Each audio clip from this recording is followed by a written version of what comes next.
Do you think the harsh relation between India and China will affect the all important relation between the two countries?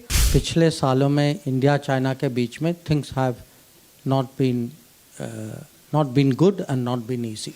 हमने तो किया नहीं है, पर अगर हमारी सीमा में फौज आए तो हमें तो अपना डिफेंस तो देखना ही होगा। Sir, my name is Bhargav Mahesh Deshpande. I am ninth. My question is, sir, do you think the harsh relation between India and China will affect the all important relation between the two countries, or the relation will break down, or it will be vulnerable?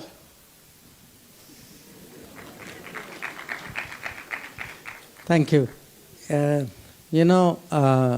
पिछले सालों में India China के बीच में things have not been good and not been easy.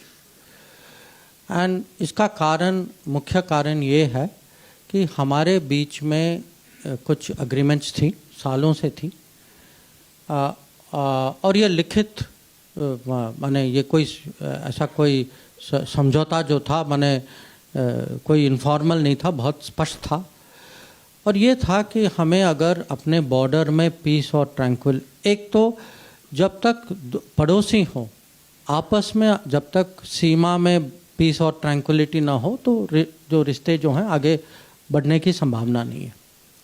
तो ये उनको भी पता था, हमें भी पता था, इसीलिए। और अगर आप देखें जब से हमारी रिश्ते जो हैं नॉर्मलाइज हुए हैं, 62 में युद्ध हुआ था, उसके बाद 14 साल लगे हमें एक एम्बेसडर वापस भेजने में, उसके बाद 26 साल लगे 62 के बाद पहला प्रधानमंत्री गया, राजीव गांधी जी गए, चीन गए, और 93 में और 96 में 2 एग्रीमेंट्स हुई थी, उसके बाद भी हुई थी 2005, 6, 12, 13।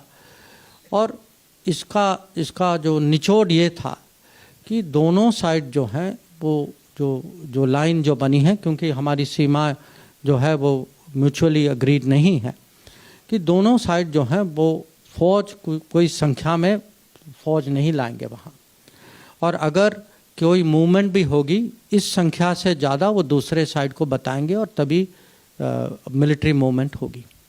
अब 2020 में चीनियों ने इसका उल्लंघन किया, और एग्रीमेंट होने के बावजूद वो बड़ी संख्या में वो लाइन ऑफ एक्चुअल कंट्रोल पे वो अपनी मिलिट्री फोर्सेस लाए।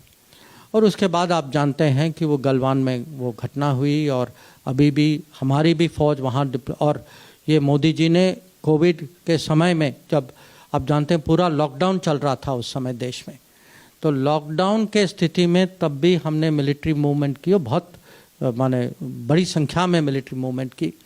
और तब से हमारी फोर्सेस भी हैं वहाँ, उनकी फोर्सेस भी हैं, आमने सामने हैं वहाँ। तो हम तो चाहते हैं, ये तो हमने तो किया नहीं है, पर अगर हमारी सीमा में फ़ौज आए तो हमें तो अपना डिफेंस तो देखना ही होगा। तो हमारी जो अप्रोच है उनको, और ये मैंने खुद मेरे जो काउंटर पार्ट हैं उनको समझाया है कि जब तक आप बॉर्डर में इसका कुछ सोल्यूशन नहीं निकालेंगे, और अगर ये आमने सामने फोर्सेस ऐसे ही रहेंगे और उस तनाव रहेगा, तो आपको ये अपेक्षा नहीं रखनी चाहिए कि बाकी रिश्ते जो हैं वो माने नॉर्मल तरीके से चलेंगे, वो असंभव है। तो ये नहीं है कि आप यहाँ झगड़ा करो और वहाँ बिजनेस करो, ये माने इसको आप ऐसा लाइन नहीं कर सकते। तो आगे देखना होगा, अब डिप्लोमेसी जारी है, तो कभी कभी जो ऐसी मुश्किल स्थिति जो है वो एक जल्दीबाजी में इसका उपाय नहीं निकलता।